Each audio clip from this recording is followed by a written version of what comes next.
Capítulo 2. Posguerra 1945-1978. 1. Exigir que se corrija un error. 4 años de protesta. Creo que la capacidad de adaptación y asimilación es vital para los hombres. El seguir la tendencia general es un modo de vivir, quizás un camino más seguro, con menos riesgo de cometer errores, que yendo contra la corriente. Prefiero seguir este camino si no hay especial problema. No obstante, este modo de vivir no siempre es tan seguro.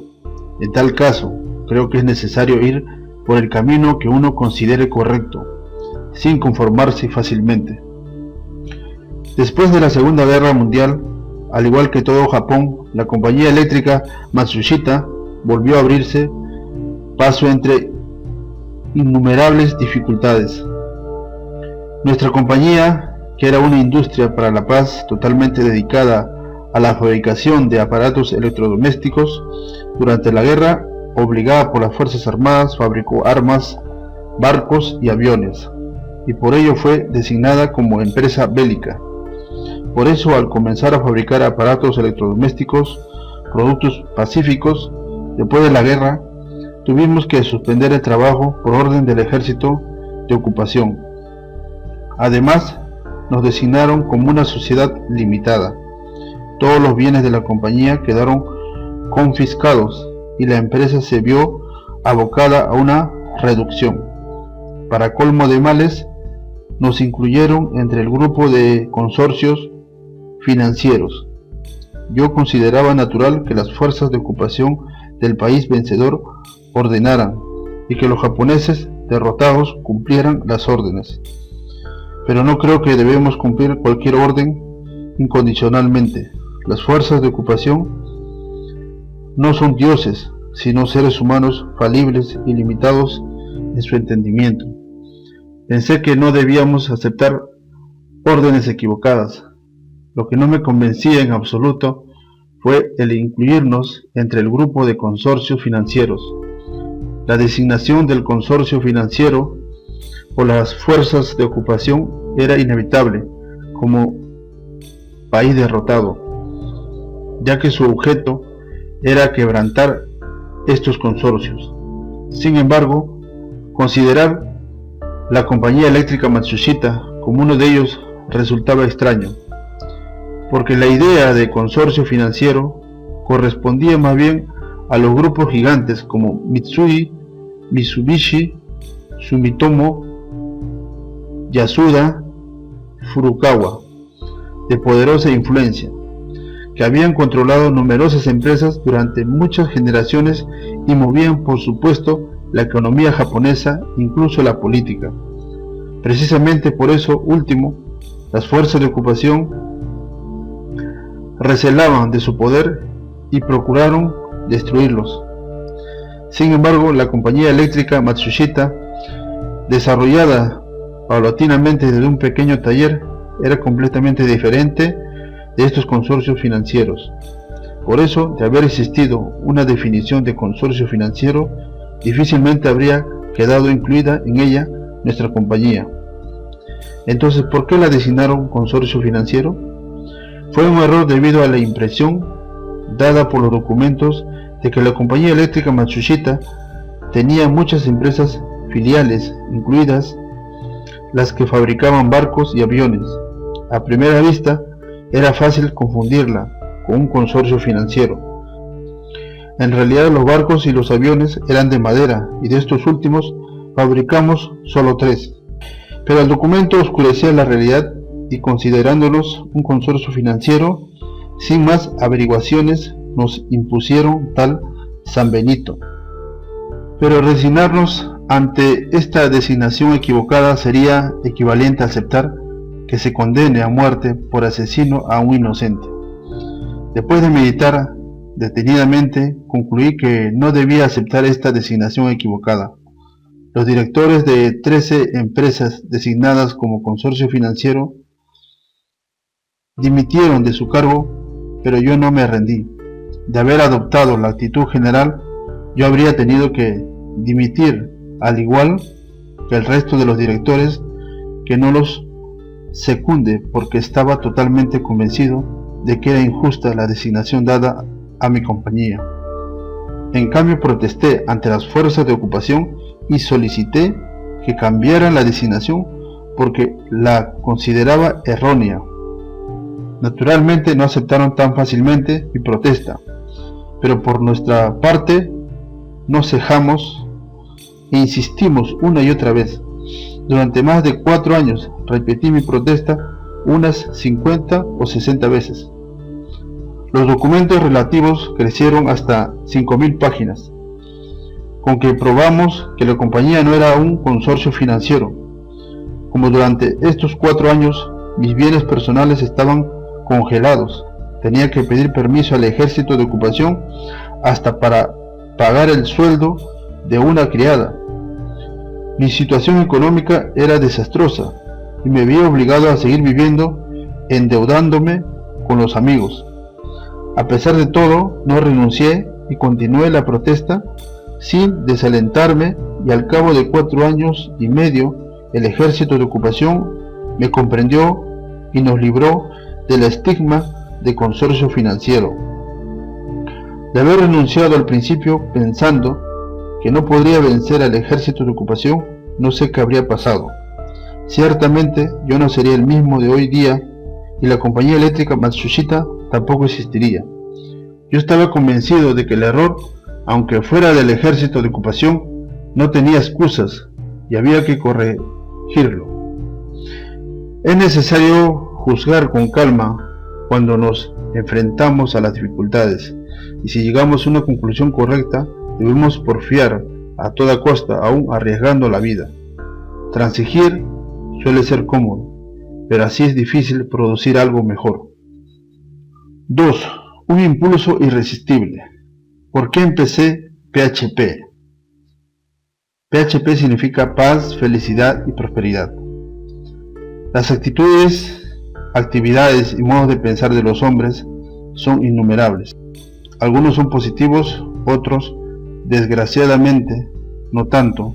A veces nos lamentamos y entristecemos, perplejos ante la estupidez humana, ya sea en su dimensión individual, colectiva o social.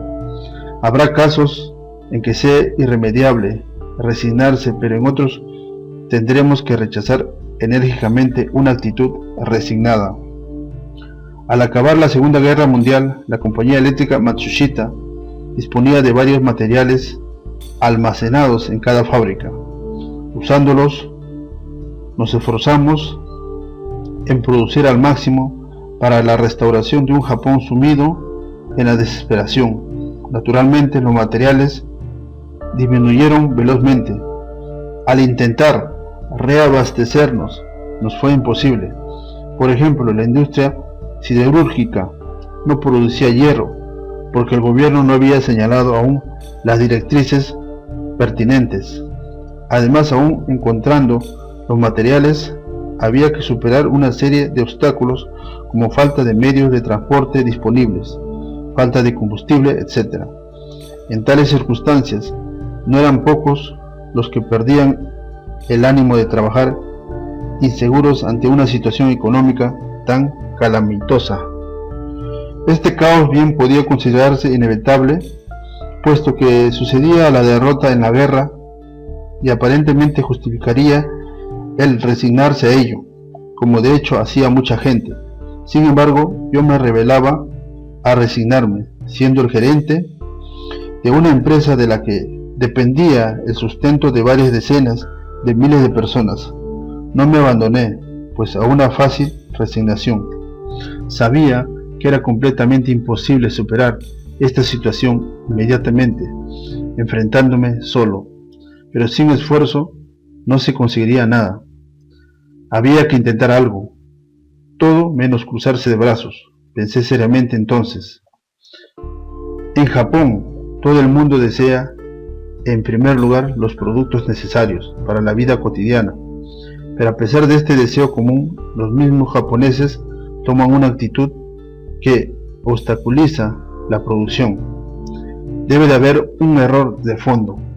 No será porque los japoneses hemos olvidado la lógica de las cosas? Será necesario que cada uno de nosotros recobre la austeridad de corazón y procure encontrar la verdad. ¿Por qué caen los hombres en tal fatalidad?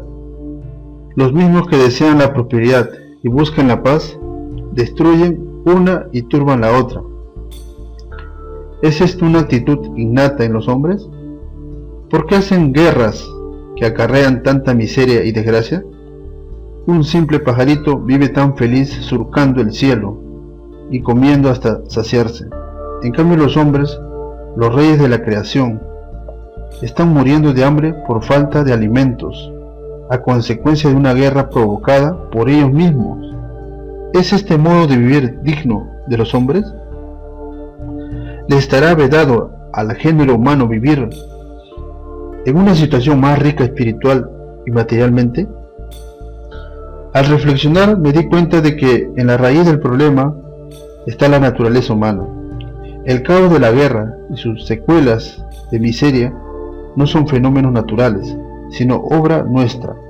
Así pues, si deseamos acabar con estas miserias, hemos de estudiar ante todo al hombre. Necesitamos conocer nuestra esencia y nuestra ética.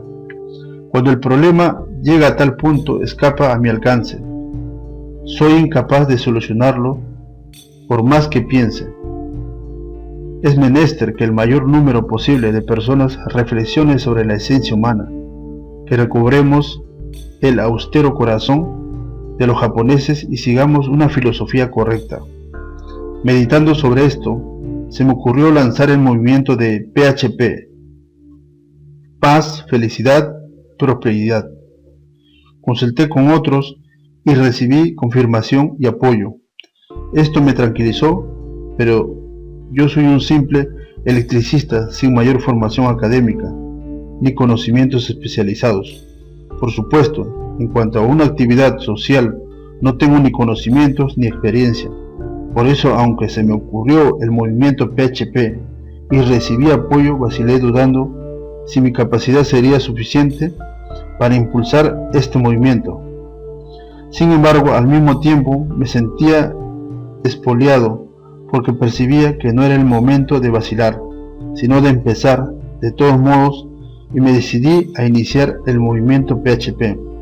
Así pues, fundé el Instituto de PHP en noviembre de 1946, sentando la base para reunir las inteligencias del mundo y dando los primeros pasos en el estudio sobre el hombre, sobre la realización de la verdadera prosperidad, la paz y la felicidad, así como las propuestas sobre las medidas para la prosperidad.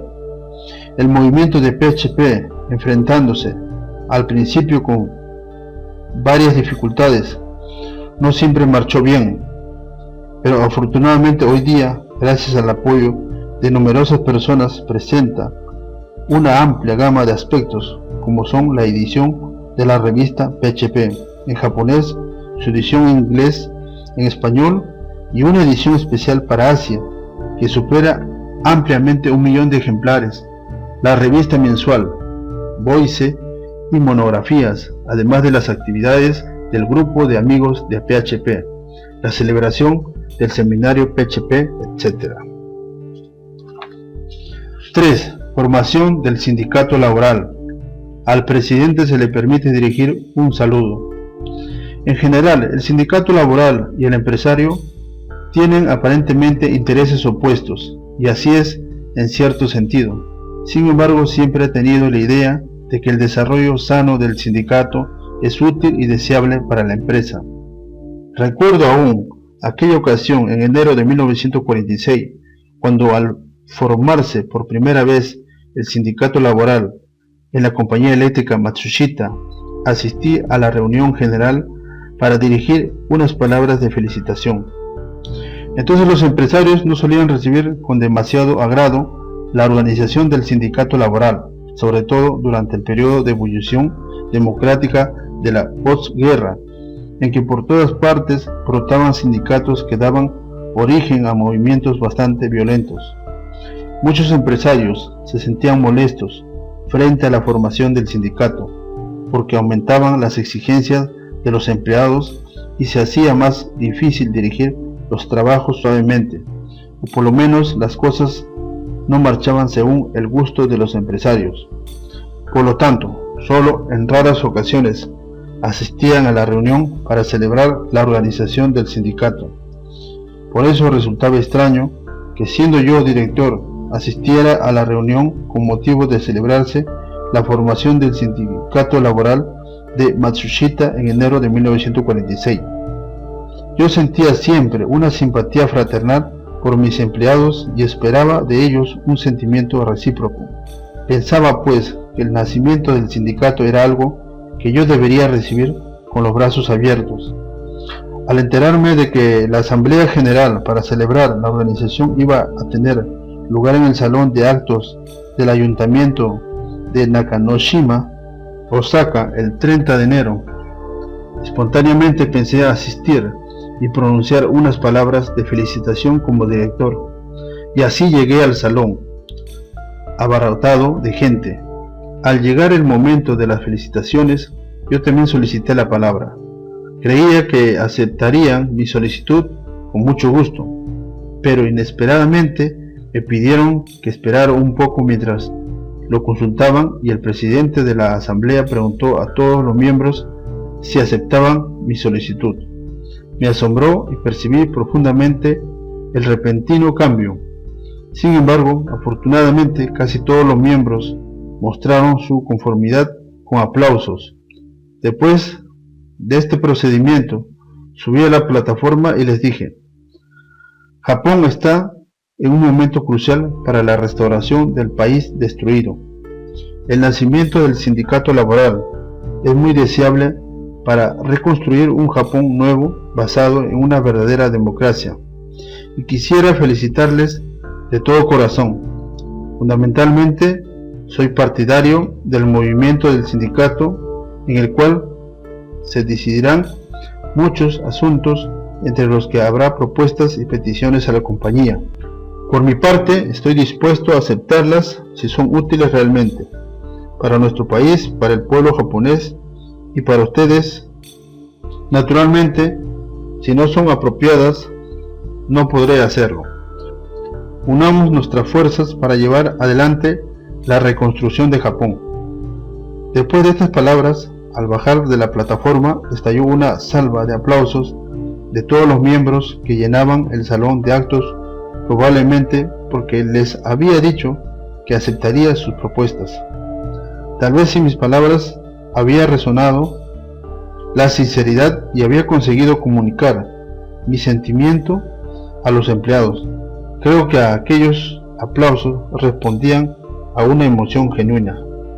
Esa misma noche vi a Kanyu Kato, del Partido Socialista, que también había asistido a la reunión. Me dijo: he realizado una gira por las compañías de todo el país para formar sindicatos laborales, y casi nunca asisten los empresarios a la Asamblea General para la formación del sindicato laboral de las empresas de gran escala, con unos miles de empleados. Pero en la compañía eléctrica Matsushita apareció el director valientemente y pronunció palabras de felicitación, expresando además conformidad con el sindicato. Realmente me quedé sorprendido. Desde entonces mantengo la misma actitud frente al sindicato. El desarrollo sano de este aumentará la fuerza de la compañía, impulsándola al mismo tiempo a ser digna del sindicato. El empresario y el sindicato son, por decirlo así, las ruedas de un coche para dirigir la compañía. Si un lado se agranda demasiado, el coche no marcha. Si los dos lados están equilibrados, el coche se mueve suavemente. Esta es, dicho con pocas palabras, mi teoría sobre el sindicato laboral. 4. Hacer reconocer el valor de la gerencia. Por enseñar a la gerencia el 3%. Es fácil apreciar el valor de las cosas visibles, pero no así el de las invisibles, a pesar de su importancia. Se podría decir en esto en cuanto a la gerencia invisible, pero de gran valor. Una gerencia débil, incapaz de dar buenos resultados, por supuesto carece de valor. Por el contrario, los frutos de una buena gerencia son muy grandes: desarrollo de la empresa, mejora del bienestar de los empleados y además promoción del desarrollo y prosperidad de la sociedad y del país. No obstante, este valor de la gerencia no siempre se reconoce correctamente. En diciembre de 1952, la compañía eléctrica Matsushita estableció la industria electrónica Matsushita en cooperación tecnológica con la compañía Philips de Holanda. Antes de esto, investigué en muchos aspectos sobre qué país nos convenía más para introducir su tecnología. Visité a Estados Unidos y Europa.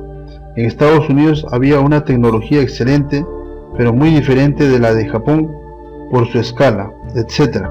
En cambio, cuando visité a Holanda, me dio la impresión de que iría bien con Japón, por ser ambos países relativamente pequeños. Además, la compañía Philips se parece a la nuestra en su historia de crecimiento gradual a lo largo de unos 60 años, después de haber sido fundada por una sola persona. Así pues, elegí la compañía Philips como socio para la cooperación tecnológica y llevé adelante las negociaciones.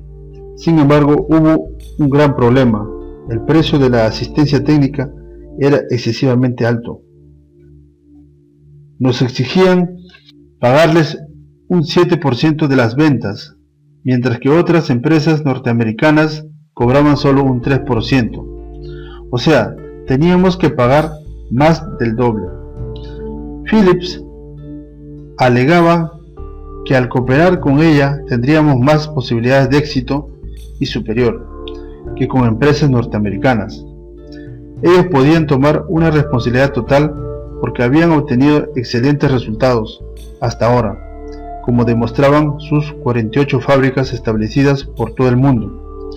Reclamaban con tanta confianza en sí mismo el 7% por su asistencia técnica, que empezaba a no parecernos tan caro. Por otra parte, no acababan de convencernos del todo. El problema del precio se habría solucionado fácilmente si nos hubiéramos asociado con alguna empresa americana que exigía solo un 3%, pero nos convenía más cooperar con Philips. La cuestión era la condición que nos exigía. Yo pensé en medidas para reducir el precio que nos pedían. Reflexionando bien, me di cuenta de que la diferencia entre Philips y las empresas estadounidenses no consistía tanto en la tecnología, sino en otra cosa, o sea, en el modo de aprovecharla para conseguir buenos resultados. En aquel momento tuve una intuición: el resultado depende también de la parte receptora de la tecnología. Es igual que el caso de la enseñanza, aunque no sé si es adecuado este ejemplo. O sea, el resultado de la enseñanza no solo depende de la calidad de los profesores, sino también de la de los alumnos. Por muy bien que enseñen los profesores, los alumnos sin capacidad suficiente son lentos. En cambio, los capacitados no requieren tanto esfuerzo de los profesores para comprender todo. La compañía Philips exige un 7% para enseñarnos su tecnología, porque es, por decirlo así, un profesor excelente, pero sin tener en cuenta la capacidad del alumno. Así pues, les dije a los representantes de Philips: si llegan a un acuerdo con nosotros, podrán conseguir mayor éxito que con ninguna otra empresa hasta ahora. Si otras empresas consiguen 100 de éxito, nosotros podremos llegar a 300. La gerencia de la compañía eléctrica Matsushita tiene este valor, por eso nosotros les pagaremos 4,5% por su asistencia tecnológica, pero ustedes en contrapartida nos pagarán un 3% por la enseñanza de la gerencia Matsushita. ¿Qué les parece? Los gerentes de Philips se quedaron muy sorprendidos y se opusieron diciendo que nunca habían pagado por la enseñanza de la gerencia, y además que era la primera vez que oían tal cosa. Intenté persuadirles con entusiasmo hasta que por fin ellos me comprendieron y llegaron a convencerse.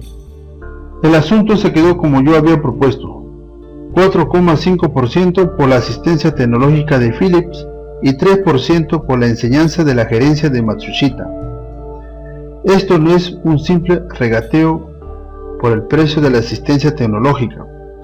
La posibilidad de sacar provecho de la tecnología depende mucho de la gerencia, por lo cual, naturalmente, cabe pensar el precio por enseñar la gerencia, puesto que la compañía Philips misma cobra un alto precio por la tecnología que nos enseñan de modo tan superior a los americanos, que pueden responsabilizarse y asegurar el éxito.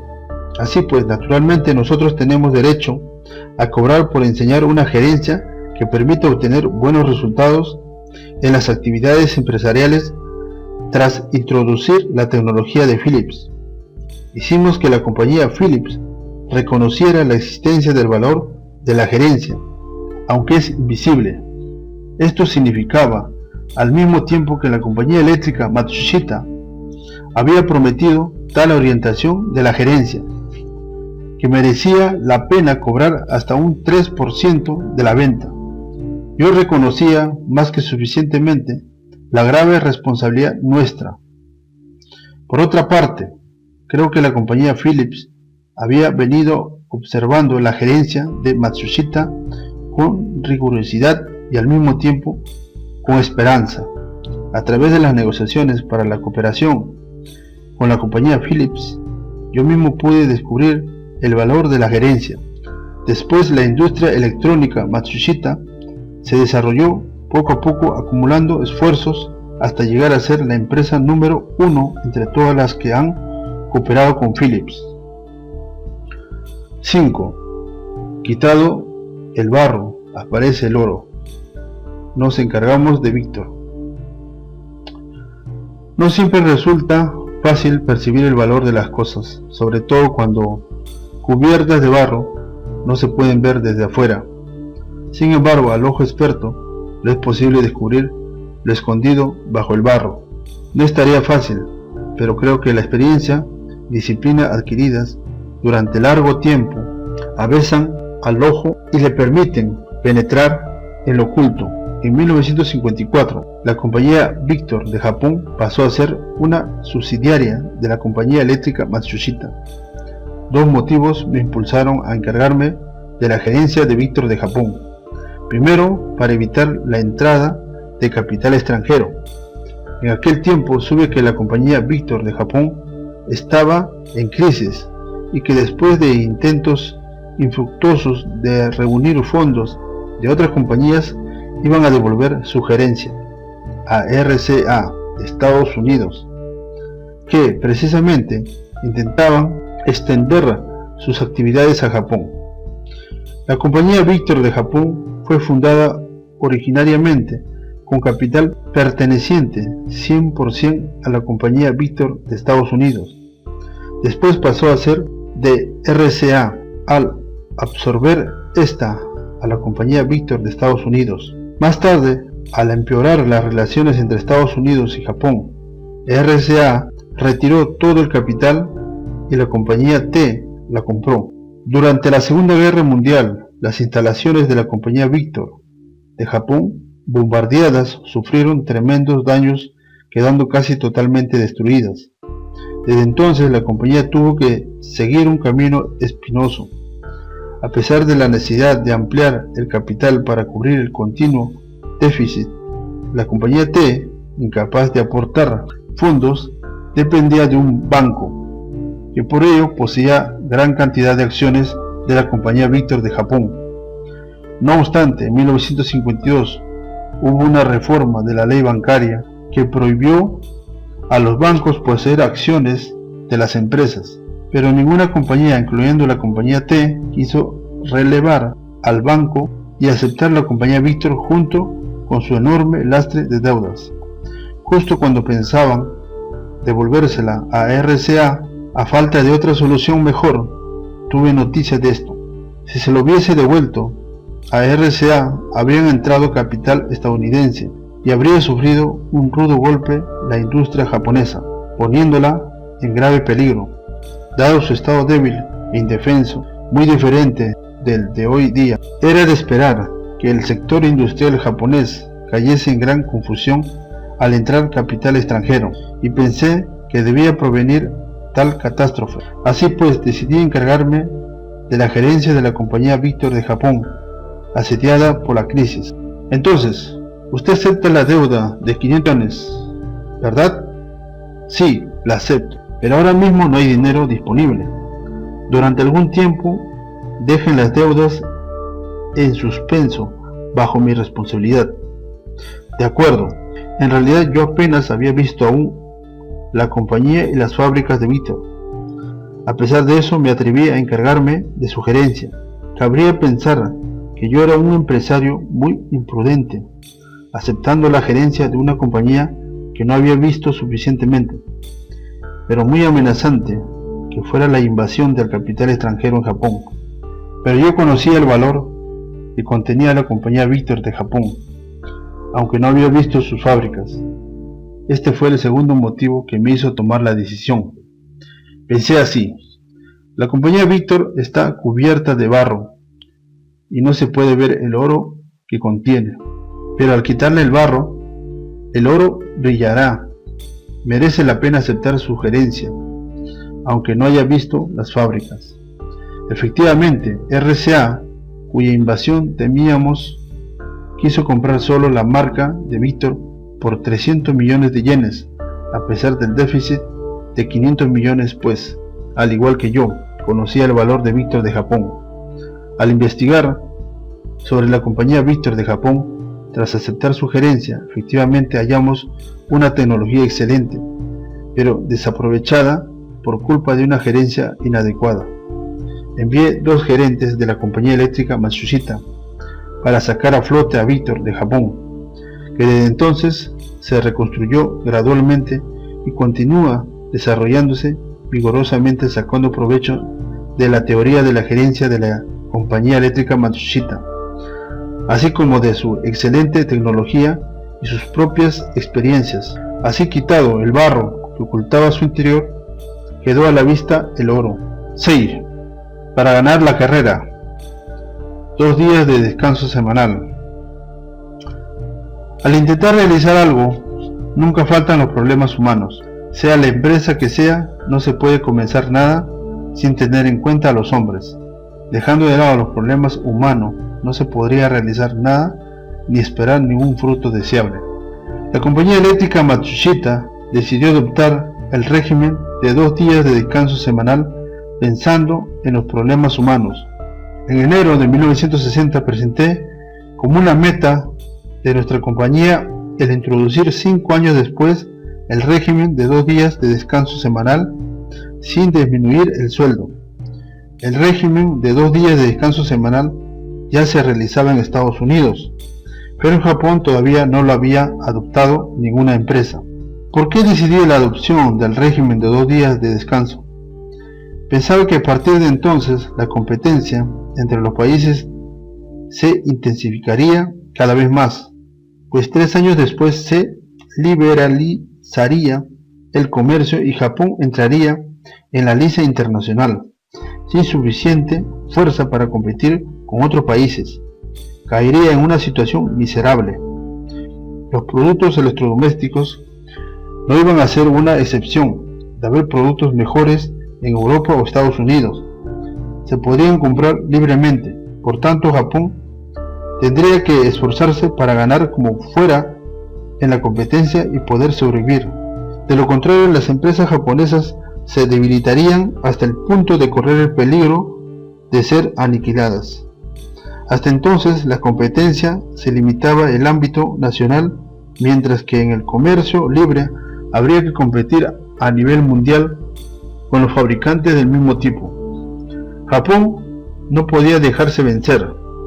Antes de instaurarse el comercio libre, la compañía eléctrica Matsushita debería haber llegado a ser capaz de competir con los fabricantes de ultramar y exportar un gran volumen de sus productos a otros países, para lo cual necesitábamos mejorar las instalaciones de las fábricas, procurando la máxima automatización a fin de elevar el rendimiento.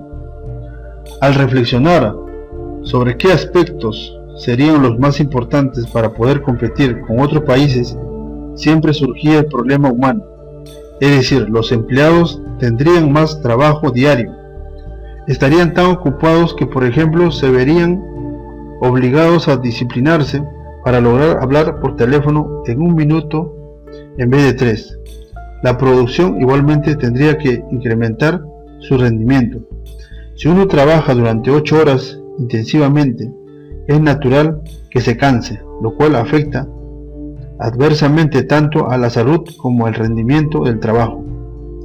Sería imprescindible descansar 2 días por cada 5 de trabajo, a fin de mantener un perfecto estado de salud. De este modo, no solo se aliviaría el cansancio, sino también aumentaría el tiempo libre para disfrutar la vida.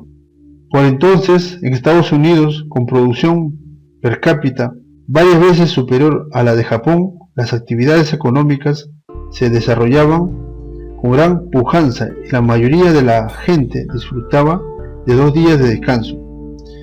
Pensé que cuando llegara nuestra compañía al nivel de Estados Unidos, podría competir de igual a igual con los fabricantes extranjeros.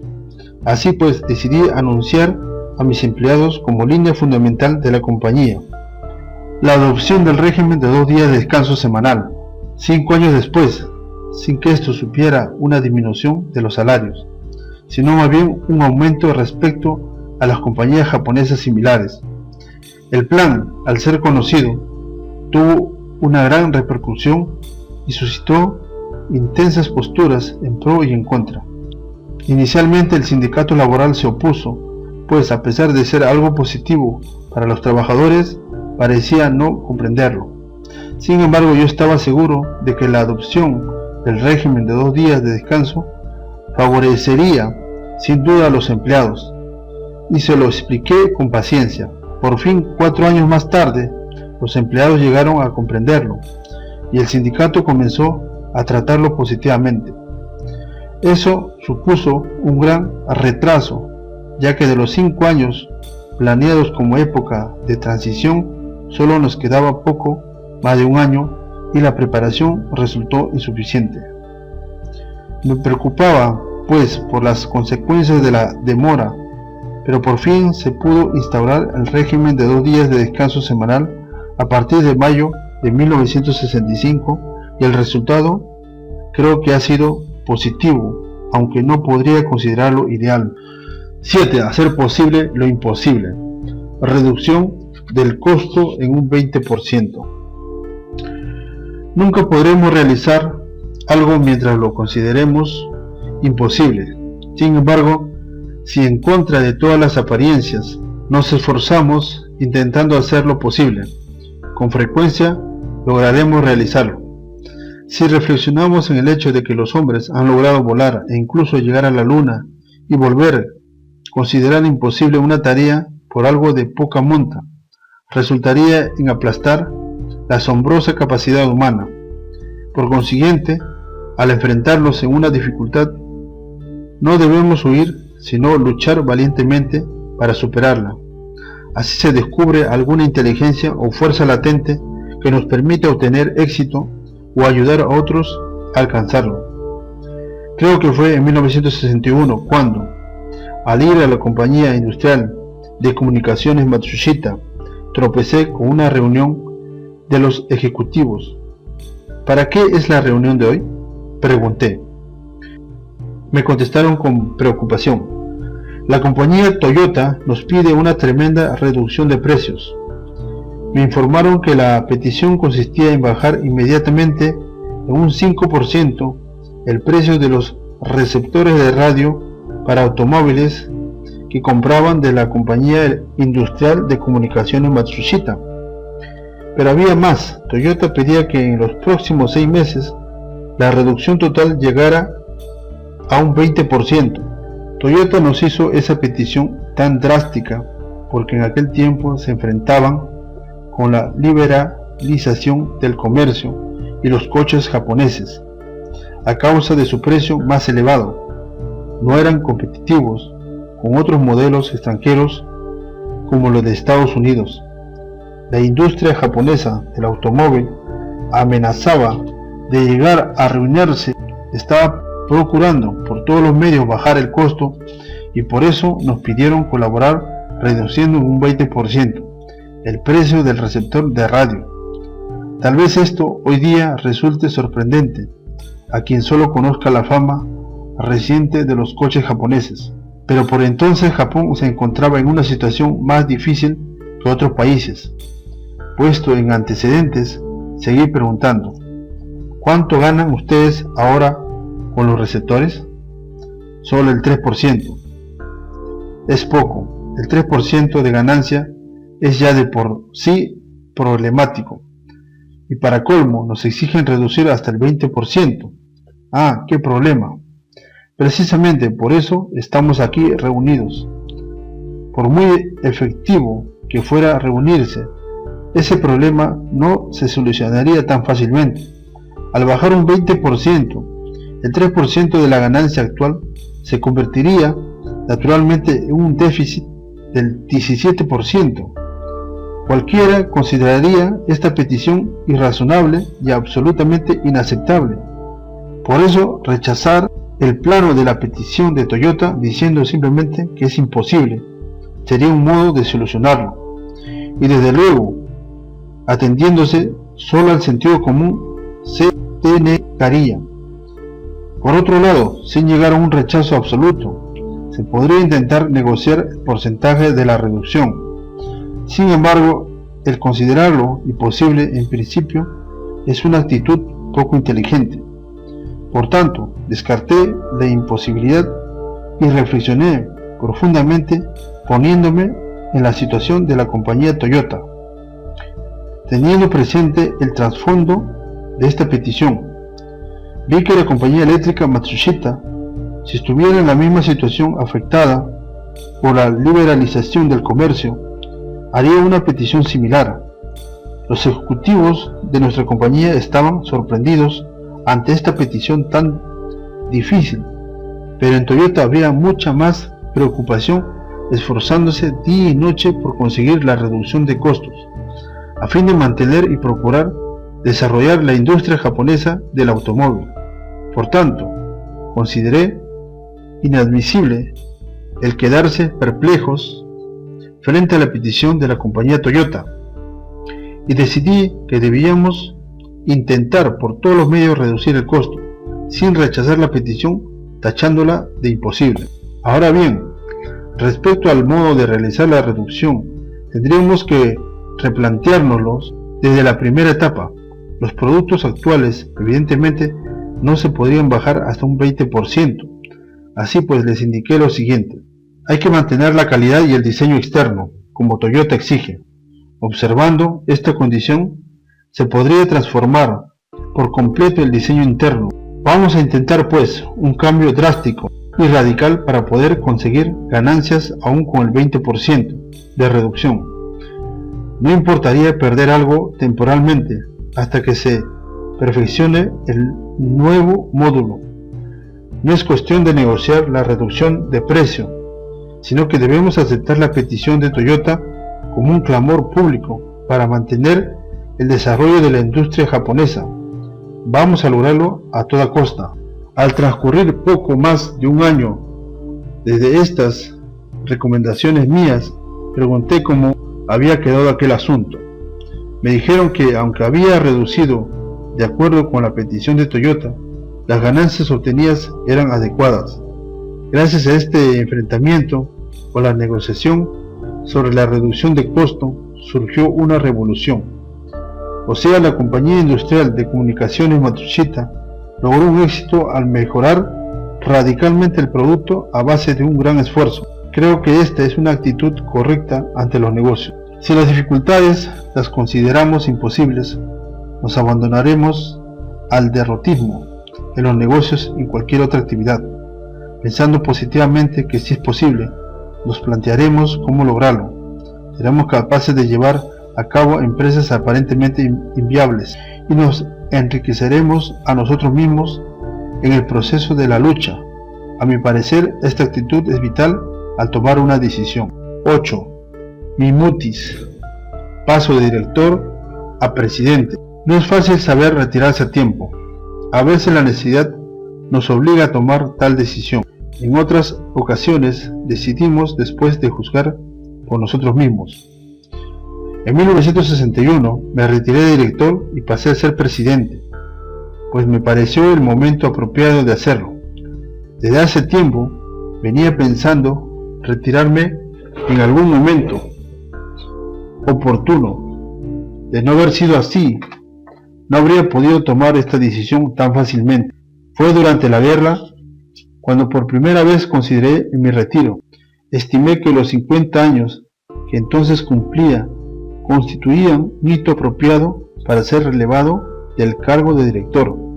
Incluso elegí un seudónimo para marcar la transición, pero las circunstancias no me permitieron abandonar la dirección.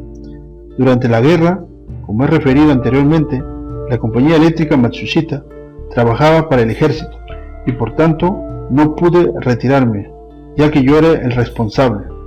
Terminada la guerra, tampoco pude ceder el timón. Tanto la compañía como yo nos hallábamos en una situación crítica, pues me habían prohibido las actividades económicas durante 5 años, y la compañía también se enfrentaba a circunstancias difíciles, sujeta además a numerosas restricciones. Ante tal estado de cosas tuve que dedicarme plenamente a la reconstrucción de la empresa. No podía considerar aún mi retiro. Transcurridos unos 10 años tras la guerra, gracias al apoyo de los clientes y a la colaboración de los empleados, nuestra compañía pudo afortunadamente levantar cabeza hasta alcanzar un estado próspero hacia 1961. Por esta época, tenían la impresión de que la gerencia de la compañía presentaba un estado de madurez propicio para mi cese. Yo ya había llegado a los 67 años, habiendo trabajado 57 de ellos, pues empecé de aprendiz a los 10 años, colocándome luego en la compañía de luz eléctrica de Osaka y dedicándome finalmente a la compañía eléctrica Matsushita. Si este total de años de trabajo se sumara a la edad en que normalmente se acaba una carrera universitaria, mi edad habría sido de 80 años. Así pues, desde el punto de vista de los años dedicados al trabajo, pedía retirarme sobradamente. El año anterior, 1960, se había concluido el proyecto quinquenal de la compañía eléctrica Matsushita, cuyo total anual de ventas y producción se había calculado en 80.000 millones de yenes. Al final, en realidad, llegó a 105 millones. Yo quise retirarme al cumplir justo 65 años, pero para esa fecha aún no había finalizado este proyecto quinquenal y esperé un año más. Por lo que se refería a mí y a la gerencia de la compañía, estimaba oportuno el momento. No obstante, me preocupaba que el abandonar la dirección llevaba tanto tiempo por mí. Surgieran ciertas aprensiones fuera y dentro de la compañía. Algunos temerían que al retirarme yo, fundador y hasta entonces director de la compañía, se frenara su desarrollo. Por mi parte, no lo temía. La gente de afuera de la compañía pensaría que el desarrollo de esta me debía mucho. Sin embargo, bien podría ser que yo mismo impidiera su desarrollo, ya que al ir envejeciendo me faltarían energías. Mi relevo podría ser una oportunidad para impulsar el desarrollo de la compañía, dado que con mis mutis todos los empleados se sentirían más responsables, lo cual suele dar resultados positivos. Cabría pensar también que me retiraba porque la compañía eléctrica Matsushita había llegado al cenit con un firme fundamento, pero nunca podría llegarse a la perfección. Pensé ya que, por muy excelente que fuera la política realizada, un país desarrollado puede ser destruido de la noche a la mañana, como la historia nos lo demuestra repetidamente. Respecto a la gerencia de una empresa, no puede haber una seguridad absoluta. Sería muy necesario que mis sucesores estuvieran dispuestos a tomar las medidas apropiadas en cualquier contingencia. Aunque el estado alcanzado fuese perfecto, se destruiría si se equivocasen mis sucesores. La gerencia está en movimiento continuo. De todos modos, yo me retiraba porque tenía seguridad en el futuro de la compañía eléctrica Matsushita. Y opinaba que mi mutis, lejos de debilitar su desarrollo, más bien podría ser una oportunidad para estimularlo. Por lo cual hice pública mi decisión de retirarme en enero de 1961 y pasé a asumir el cargo de presidente. 9. La culpa es mía. Emoción en la convención de Atami. Es muy fácil ver los defectos ajenos. Ante un problema solemos cargar la culpa sobre los demás y considerarnos a nosotros libres de ella. Sin embargo, abundan los casos en que no podemos decir que estemos exentos de culpa. Por supuesto, hay casos en que la culpa recae totalmente sobre espaldas ajenas. Pero al erigirnos en jueces, no dejamos de ser hombres y quizás si miráramos desde más alto, descubriéramos que también nos corresponde parte de la culpa. En realidad, saber la verdad está fuera de nuestro alcance. Pero creo que es importante reflexionar si la culpa la tiene uno mismo antes de echársela a los demás. Uno de los acontecimientos inolvidables a lo largo de la gerencia de la compañía eléctrica Matsushita es la convención de Atami. En 1964, época de recesión económica, invitamos en Atami a los directores de la compañía, distribuidoras y agencias de Matsushita repartidas por todo el país, unas 250 en total, para celebrar un coloquio a fin de informarnos directamente sobre la situación de la gerencia de cada una de ellas. Lo celebramos porque la recesión se había agravado y eran frecuentes los estancamientos y quiebras de empresas. El sector de negocios de aparatos electrodomésticos no era una excepción. Una empresa de primera magnitud sufrió un déficit enorme y se propagaba el empeoramiento de la gerencia. Como yo me preocupaba por el estado de la gerencia de las agencias y compañías distribuidoras de Matsushita, decidí celebrar la asamblea de Atami. Al comenzar la reunión de todos los directores asistentes, achacaron su déficit continuo y el empeoramiento de su gerencia a la orientación inadecuada de nuestra compañía. Algunos alegaban: aunque nos dedicamos a vender los productos de Matsushita desde la generación anterior, estamos sufriendo un déficit continuo. ¿Qué piensan hacer ustedes por nosotros? Efectivamente, había pocas compañías con ganancias suficientes y acusaron de irresponsabilidad a los fabricantes y a la compañía eléctrica Matsushita. Todo eran quejas y descontentos. El primer día terminó habiéndose oído solo quejas. El segundo, seguimos escuchando las protestas contra la compañía eléctrica Matsushita y también nosotros presentamos nuestras opiniones y les rebatimos algo. Yo les dije que el déficit se debía principalmente a la gerencia equivocada de ellos y les pregunté si ellos no estaban apoyándose demasiado en la compañía eléctrica Matsushita. Cuando terminé de decir esto, comenzó una violenta discusión general. Viendo que terminaba el segundo día como el primero, reflexioné y me pareció que de seguir así las discusiones no abarcarían nunca. Era preciso llegar a alguna conclusión, pero no sabía cuál, pues habíamos desembocado en un diálogo de sordos. Es decir, las compañías distribuidoras nos acusaban de responsabilidad y nosotros opinábamos que en la gerencia de ellas estaba el problema. Teníamos que tomar alguna medida. Recordé otros momentos en que también nos lanzaron quejas, descontentos, como opinaba que, por gerencia débil, las distribuidoras tenían una parte de la culpa. Se lo indiqué, pero al meditar con calma, pensé que por parte de la compañía eléctrica Matsushita teníamos muchos problemas que reformar. Puede que aquellas se deberían a defectos de nuestro modo de vender. Meditando sobre esto, llegué a comprender claramente que la mayor parte de la culpa la teníamos nosotros. Quien tenía que arrepentirse era la compañía eléctrica Matsushita, mientras las compañías distribuidoras y agencias habían depositado su confianza en nosotros.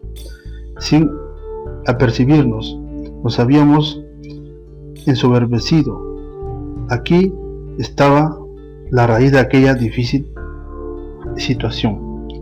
La compañía eléctrica Matsushita debería reformarse y volver al estado espiritual de la época de su fundación. En los primeros años, después de la fundación, al llevar los productos fabricados por nosotros, revivíamos con humildad sus críticas y nos dedicábamos a la venta con gran emoción. Esta actitud no deberíamos de perderla por mucho que hubiera crecido nuestra compañía. Quien piensa que la causa de no poder lograr algo deriva de los demás está completamente equivocado. Nosotros acusábamos a los distribuidores por no marchar bien las ventas, pero en realidad éramos nosotros los equivocados. Ante todo, deberíamos haber pensado que nosotros éramos los culpables. Tras estas reflexiones, les hablé así a los directores. El desarrollo de la compañía eléctrica Matsushita se debe a ustedes y a sus predecesores que se esforzaron por ello, ponderando sus esfuerzos y la cooperación que nos brindaron. Vi claro que yo estaba equivocado acusándoles. Si ustedes pierden, es debido a una falta de atención suficiente por parte de Matsushita. Desde ahora haremos una reforma radical en todos los aspectos y nos esforzaremos con todo el alma por asegurar sus gerencias y también por estabilizar el sector industrial de los aparatos electrodomésticos.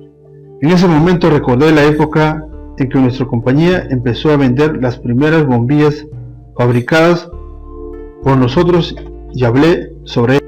Les pusimos el mismo precio que a las de primera calidad y les rogamos venderlas a ese precio, a pesar de que los distribuidores nos decían que era imposible. A partir de entonces, la compañía eléctrica Matsushita empezó a lanzar al mercado otros muchos productos de primera calidad. Todo se logró gracias a los distribuidores. Mientras recordaba aquello, se me saltaron las lágrimas, las palabras se me entrecortaban y tuve que limpiarme las lágrimas con el pañuelo. En esos momentos, muchos de ellos, embargados por la emoción, lloraban también. Un director de agencia se levantó y dijo: pensándolo bien, la relación entre Matsushita y nosotros no se limita a meros intereses económicos, sino que tiene una dimensión espiritual mucho más profunda. Hasta ahora hemos acusado de responsabilidad a Matsushita, pero es posible que nosotros mismos estemos equivocados. De este modo, las violentas discusiones de 2 días concluyeron en una escena llena de emoción. Más tarde, la compañía eléctrica Matsushita levantó su espíritu y elaboró un nuevo sistema de ventas que puso en práctica aprovechando la lección de este coloquio de Atami.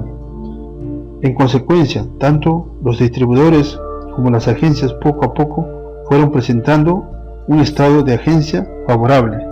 10. Una decisión: suspensión de un proyecto de computadores. Al tomar una decisión, si todos la comprenden y la aceptan convencidos, tanto mejor, pero a veces es difícil la comprensión inmediata. Esto puede ser un freno a la decisión. Sin embargo, quienes están en el puesto de empresario o de líder tienen que atreverse a decidir en tales casos. En octubre de 1964 anunciamos nuestra suspensión del proyecto destinado a computadores centrales de oficina que había emprendido la compañía industrial de comunicaciones Matsushita. Al anunciar esta decisión, surgieron muchas críticas dentro y fuera de la compañía. Nos achacaron falta de tecnología suficiente. Si lo hubiéramos dejado durante un momento de recesión, agobiados por déficit, puede que hasta nos hubieran alabado por considerar valiente la decisión. Pero en realidad, como era una compañía próspera la que suspendió de pronto un proyecto continuado, hasta entonces surgieron reacciones negativas. ¿Por qué decidimos suspender la investigación sobre el computador? ¿Qué nos hizo tomar una decisión tan atrevida? Hubiera sido más inteligible si la retirada hubiera sido poco después de iniciarlo, o antes de invertir tantos fondos. No obstante, teniendo por objetivo una producción en serie de computadores, habíamos invertido 1.500 millones de yenes para su investigación a lo largo de 5 años, e incluso algunos prototipos habían llegado a la fase de uso experimental. Además, 7 empresas, incluida la de Matsushita, habían formado una organización promotora de la industria electrónica de Japón, contribuyendo cada una con 200 millones de yenes a fin de investigar en cooperación un supercomputador. Se podía, pues, decir que nuestra organización marchaba vigorosamente. Por otro lado, a veces sentía preocupación por el número demasiado elevado de compañías dedicadas a la investigación del computador que requería fondos tan enormes. Por entonces, un día me visitó un vicepresidente del banco Chase Manhattan de Estados Unidos, y tras hablar de temas variados, llegamos al del computador. El vicepresidente, al enterarse de que 7 empresas se dedicaban a producir el computador, me dijo sorprendido: mi banco presta por todo el mundo, ningún fabricante de computadores marcha bien. Como obtienen ganancias en otros ramos no llegan a quebrar, pero en cuanto al sector de computadores casi tienen déficit. En Estados Unidos todas las compañías, excepto IBM, están arruinándose. Me parece demasiado elevado el número de compañías japonesas dedicadas a los computadores. Estas palabras me hicieron pensar mucho. Vi claro que era un problema bien serio. Yo también opino que es demasiado. Creo que bastaría con 3 empresas. Su opinión es prudente. Dejándome con esta idea, se marchó el vicepresidente. Después medité largo tiempo. Puse yo también desde antes había tenido la impresión de que el número de compañías era excesivo. Pero sopesando el futuro del computador y el hecho de que mucha gente de mi compañía se enfrentaba seriamente con su investigación, me pareció que deberíamos continuar sin regatear esfuerzos. Pero, ¿cómo sería el futuro de las empresas dedicadas al computador? Esta era la cuestión. Según el vicepresidente, las compañías dedicadas a computadores estaban abocadas a la ruina.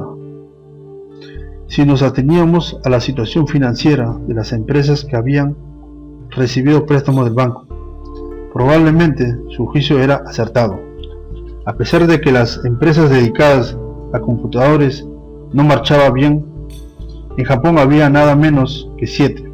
Por supuesto, la compañía eléctrica Matsushita no tenía que retirarse necesariamente del proyecto debido al exceso de participantes, pero en nuestro caso había otras tareas que realizar y podíamos prescindir del proyecto del computador.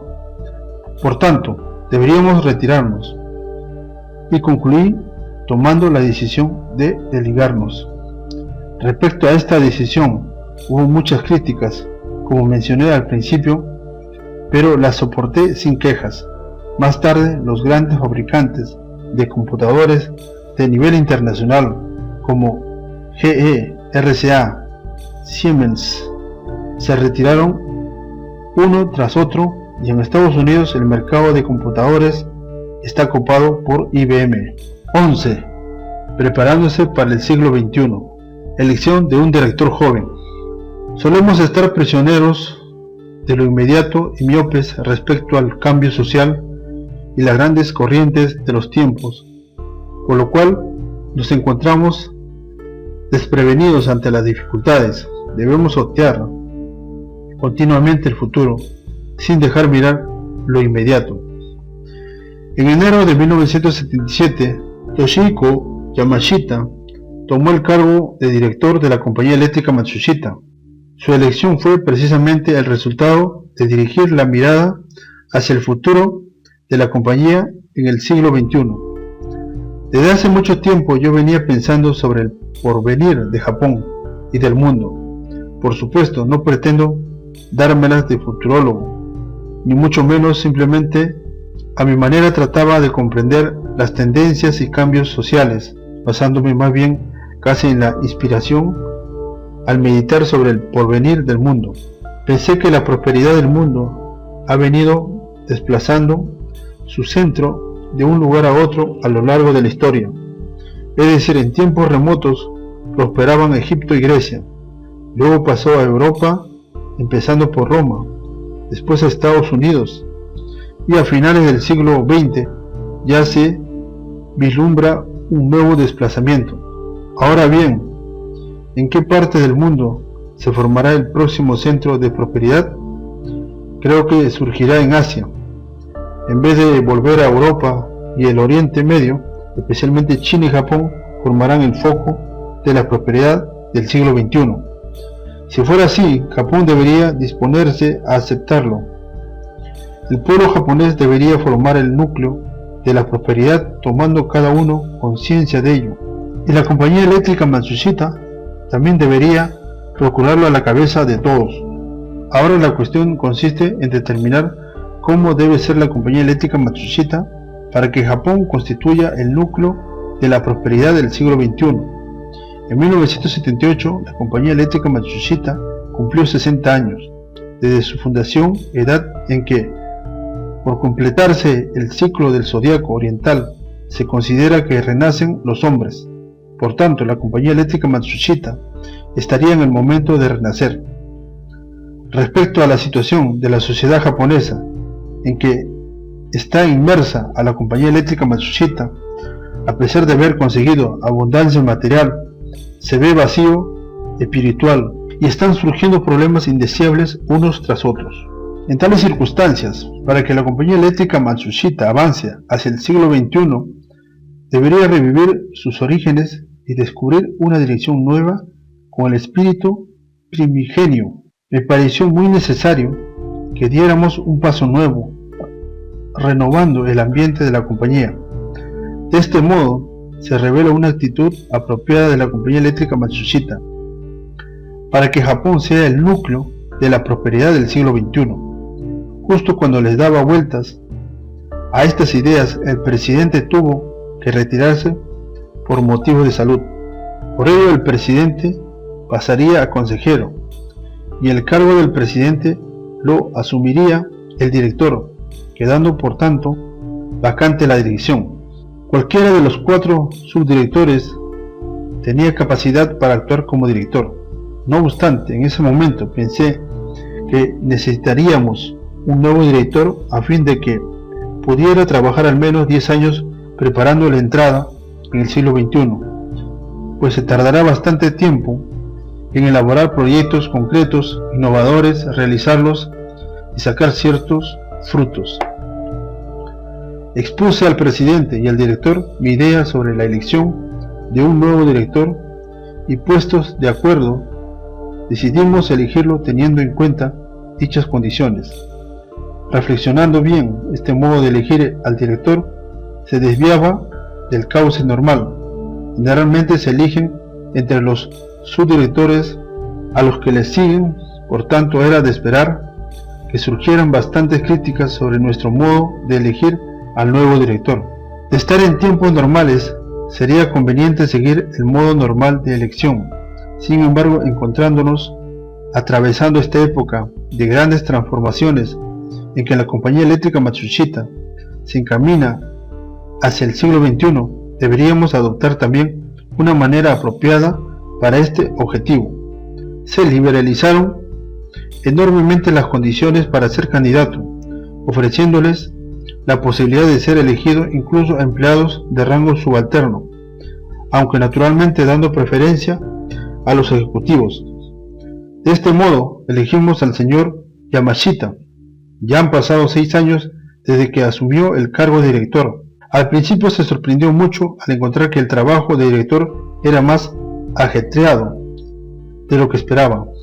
Ahora, perfectamente acostumbrado, despliega una enorme actividad. Así, la compañía eléctrica Matsushita está dando nuevos pasos con seguridad y llena de vigor hacia un desarrollo adecuado a Japón, foco de la prosperidad del siglo XXI. 12. Mi sueño. La Academia Matsushita de Política y Economía. Los hombres tendemos a ser miopes y solo atendemos a los que tenemos delante de las narices. Pasamos días devanándonos los sesos con los problemas inmediatos y la urgencia de las tareas cotidianas. Pero los hombres no vivimos solamente hoy, sino también mañana, y el próximo año y el siguiente. Y no podemos perder de vista que aunque el individuo parece, la especie permanece. ¿Cómo será el futuro de la humanidad? ¿Mejor o peor? Nadie lo sabe, pero todos deseamos que sea mejor. No obstante, los buenos deseos no bastan para realizar un mundo mejor. Es necesario actuar. En septiembre de 1978, en una entrevista con la prensa anuncié mi plan sobre la Academia Matsushita de Política y Economía, que responde a un intento de formar personas para el Japón del siglo XXI. Estas declaraciones, difundidas por periódicos y revistas, tuvieron gran repercusión, surgiendo opiniones en pro y en contra. Como mi anuncio fue inesperado, produjo extrañeza en algunas personas. Este plan de fundar la Academia Matsushita de Política y Economía tomó cuerpo precisamente porque en mi mente tengo presente el futuro de Japón. No quiere decir esto que sea totalmente malo dedicar nuestra atención solo a la actualidad, pero al pensar sobre el Japón del siglo XXI, me pareció preciso formar personas adecuadas para las tareas del futuro. Mi promoción de las actividades de PHP tras la fundación del Instituto PHP hace unos 30 tantos años se debió a mis deseos de paz, felicidad y prosperidad verdaderas para los japoneses. En aquel tiempo, inmediatamente después de la derrota, nos faltaba hasta los imprescindible para vivir y estábamos realmente sumidos en la miseria. Todo el mundo tenía que afanarse para conseguir el sustento cotidiano, consumiendo en ello su tiempo, aunque lo valorara seriamente. Las actividades que debían de abrir el camino hacia un futuro más brillante no lograban buenos resultados. Promoví PHP con el anhelo de encaminarlos hacia un futuro más favorable. Hoy día PHP ha ampliado su horizonte al internacionalizarse con la publicación mensual de versiones en inglés y en español de la edición japonesa original. Afortunadamente, Japón logró restablecerse espléndidamente gracias a la asistencia extranjera y a su propio esfuerzo, hasta alcanzar gran abundancia material. Los hombres, cuando caminan con todas las fuerzas hacia la realización de un sueño ideal, suelen mostrar cualidades positivas en todos los aspectos. Si pudiéramos reunir fuerza e inteligencia para realizar el sueño, plantándolo como un ideal común de todos, surgiría una marcha vigorosa en un ambiente amistoso que nos uniría en una vida que merecería la pena vivir. Nosotros los japoneses debemos soñar con el futuro de Japón y vivir en el propio puesto con todas nuestras fuerzas, unidas a las de los demás, a fin de realizar ese sueño. Esto no implica sujetar ni limitar las ideas y actividades libres, ni encasillar a los individuos, más bien por el contrario, el objetivo es sacar provecho de la personalidad de cada uno al máximo con toda libertad. El panorama que se extiende ante nuestros ojos es el siglo XXI, que ya asoma su rostro, anhelando que soñemos para que el futuro de Japón sea verdaderamente espléndido, y que caminaremos anhelando que soñemos para que el futuro de Japón sea verdaderamente espléndido, y que encaminemos hacia la realización de este sueño. Planeé la Academia Matsushita de Política y Economía. Imposible predecir los resultados, pero mi anhelo es que, en la bendición del cielo, esta academia tenga éxito y sirva a la formación de muchas personas excelentes. Fin del libro. Acerca del autor. Perfil biográfico de Konosuke Matsushita.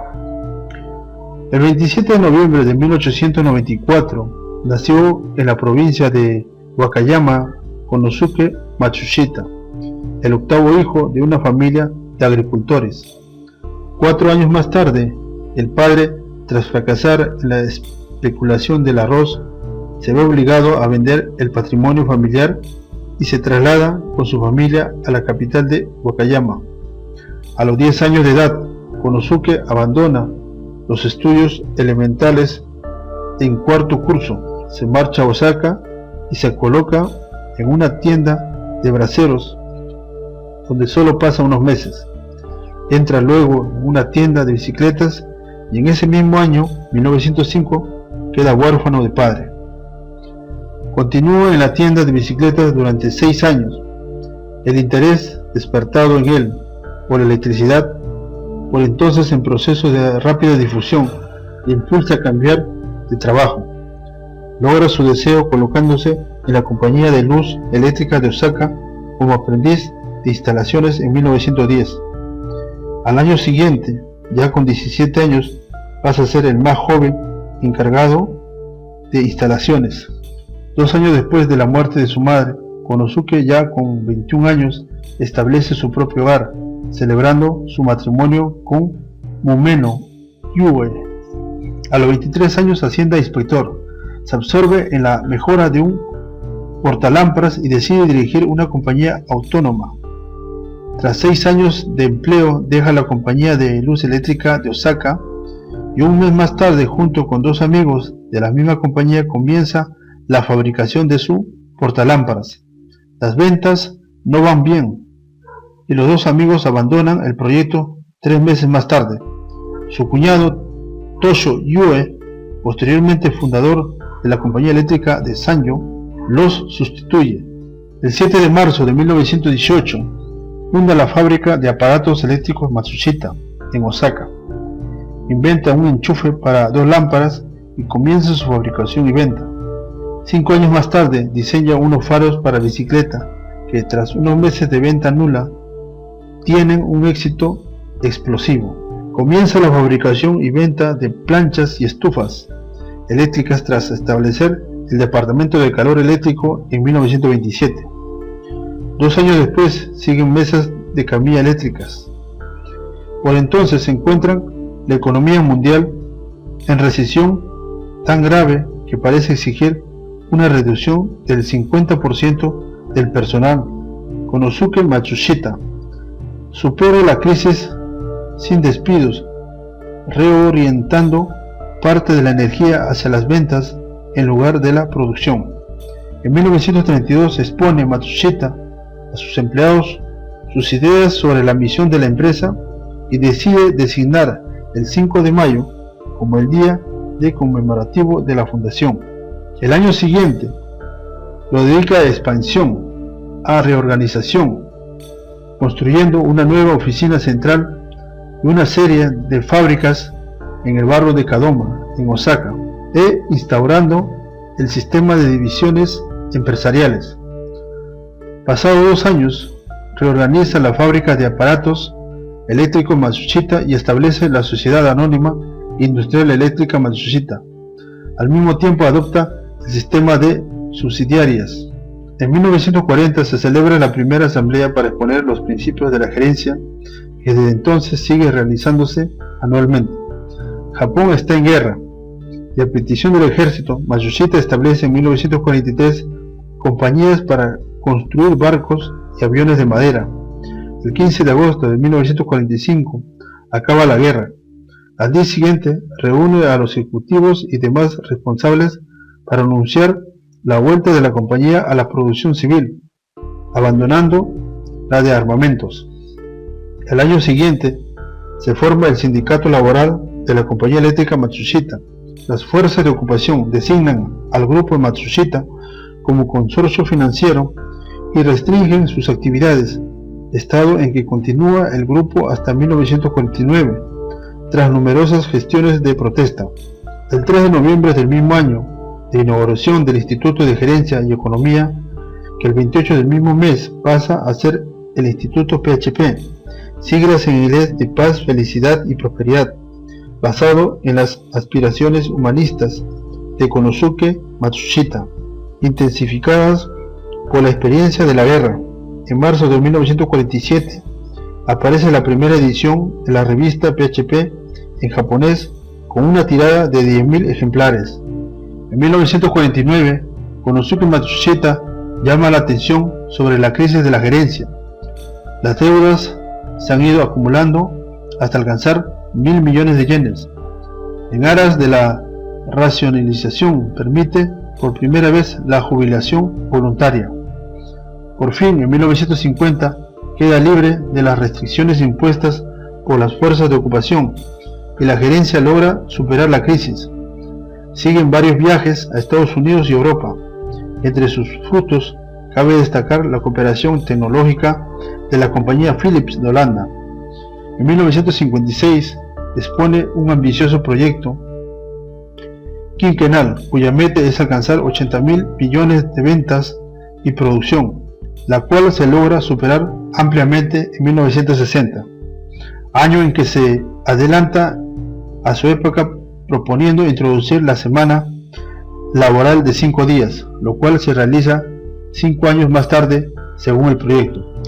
A los 67 años de edad, en 1961, abandona la dirección para pasar a ocupar la presidencia de la empresa. Su figura va adquiriendo una proyección internacional, cuyo primer reconocimiento oficial fue la condecoración Orange Nassau, que le fue concedida en 1958 por Holanda. La revista Time le dedica en 1962 un artículo de fondo de 5 páginas para presentarlo junto con su compañía. La misma revista lo invita el año siguiente a la celebración del cuarentenario de su fundación. En Nueva York pronuncia un discurso como orador invitado en el ciclo sobre gerencia internacional patrocinado por CIOs, Conseil International pour Organisation Scientifique. En 1964, tras reunirse con los directores de las compañías distribuidoras y agencias de Matsushita en la convención de Atami, toma la dirección de la gerencia de la compañía eléctrica Matsushita como representante del departamento de comercio. El mismo año, la revista Life hace una presentación de Konosuke Matsushita en sus diferentes facetas. Al exponer las directrices empresariales en 1967, estimula la energía de la compañía proponiéndole como meta superar el nivel de los salarios europeos en 5 años. En 1968 se celebra el cincuentenario de la fundación de la compañía eléctrica Matsushita y su fundador recibe de Brasil la Cruz de Mérito Cultural. La revista PHP rebasa el archipiélago japonés en octubre de 1970, con su primer número de la edición en inglés. Un año antes de cotizarse oficialmente la compañía eléctrica Matsushita en la bolsa de Nueva York. Konosuke Matsushita pasa de presidente a consejero en 1973 y una serie de 6 artículos dirigidos a la nueva dirección aboga por el renacimiento de la compañía eléctrica Matsushita. En 1975 se reorganiza la compañía eléctrica Matsushita de América, sociedad anónima, que dirige 3 compañías afiliadas: Panasonic, Quasar Electronics.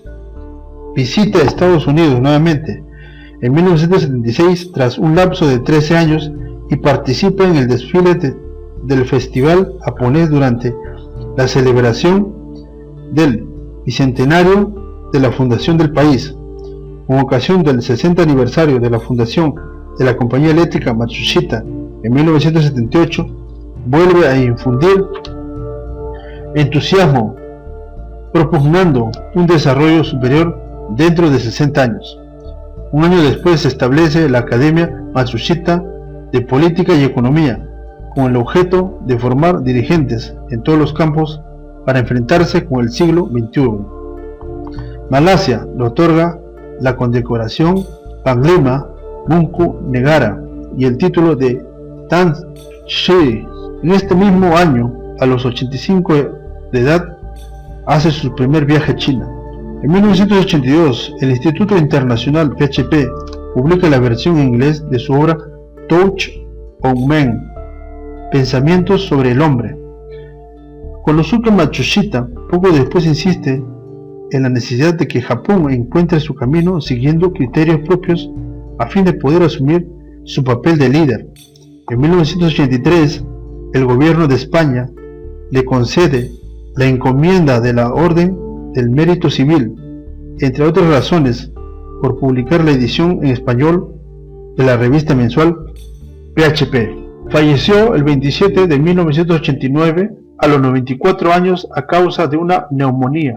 En ese momento su riqueza personal se había elevado a $3.000 millones y su compañía valía